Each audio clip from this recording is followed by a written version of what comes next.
Hello guys, and welcome to the Best Online Tutorials channel. In this video, we're talking about how to give mock test in Gemini. So first, let's launch the interface.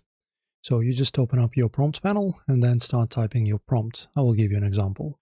Alright, so this is going to be a prompt for our example. So for example, as you can see, I'm just trying to practice SAT test and start a NEET mock exam. So just press on that. And Gemini will pull vetted content from partners like the Princeton Review and launch a dedicated Canvas window. Also, custom exams. You can upload your class PDFs or lecture slides and say, for example, create a 20-question multiple choice mock test based on these notes. Include a 30-minute timer. You can just say something like this. Okay, so as you can see, there's this interface that's opening on the right.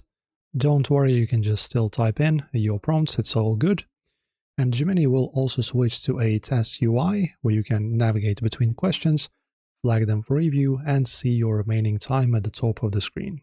Alright, so say you want to go for physics, just start this test. Right, you can, for example, set a time limit for your test. If you want, I'll just remove that. Show correct answer after each response. Let's go with that.